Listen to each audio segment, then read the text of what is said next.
আজকে আপনাদেরকে দেখাবো খুব মজাদার একটি রেসিপি। এগুলো মশলা, সব মশলা বেটে নিচ্ছি। তেজপাতা, লং, এলাচ, দারচিনি, জিরা, পেঁয়াজ, রসুন।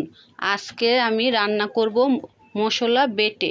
এজন্য সব মশলা নিয়েছি আমার শিলনোড়ায়। এখন এগুলোকে সুন্দর করে মিহি করে বেটে নিব। মশলা বেটে রান্না করলে তরকারির অন্যরকম স্বাদ চলে আসে। মশলা বাটা শেষ। এখন কড়াইতে তেল গরম দিয়েছি। এখন আমার মাছ ভেজে নিব। মাছটাকে খুব সুন্দর করে লাল লাল করে ভেজে নিব। মাছটা ভাজা হয়ে গেলে তখন এই যে মাছগুলো কি সুন্দর করে ভেজে নিচ্ছি। এই যে এগুলো আমার বাটা মশলা, হলুদ, মরিচ, লবণ সব একসাথে তেলে দিয়ে দিয়েছি। দিয়ে এখন ভালো করে কষাতে হবে।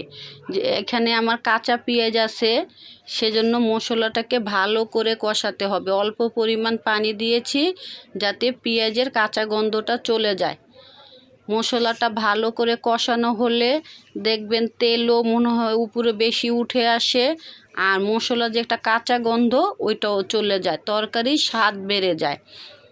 মশলাগুলো আমার কষানো হয়ে গেলে তখন এইখানে আমি দিয়ে দিব আমি আগের থেকে কেটে রেখেছিলাম আলু। এখন আমি এখানে আলু দিয়ে দিব।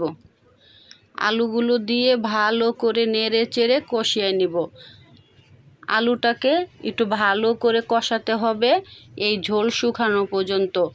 তাহলে আমার ঝোলটাও শুকায় যাবে, পেঁয়াজটা ভালো করে কষানো হবে, আলুটা এটার মধ্যে কিন্তু আমার 80% সিদ্ধ হয়ে যাবে। এই যে আমার মশলা কষানো শেষ, কি সুন্দর মাখা মাখা হয়ে আসছে। এখন এইখানে আমি দিয়ে দিব পরিমাণ মতো পানি। পরিমাণ মতো পানি দিব, যেরকম ঝোল পছন্দ আপনাদের ওরকম রাখবেন। পানি দিয়ে ভালো করে নেড়ে চেড়ে এখন এইখানে আমি দিয়ে দিব আমার আগে থেকে ভেজে রাখা মাছ। দেখেন এখন এখানে মাছগুলো দিয়ে দিব। আমার আজকের রেসিপিটা কীরকম হয়েছে অবশ্যই বাসায় ট্রাই করবেন, কমেন্টে জানাবেন। বাটা মশলা দিয়ে মাছ রান্না করলে কীরকম স্বাদ হয়। দেখেন আমার তরকারির কালারটা কত সুন্দর চলে আসছে।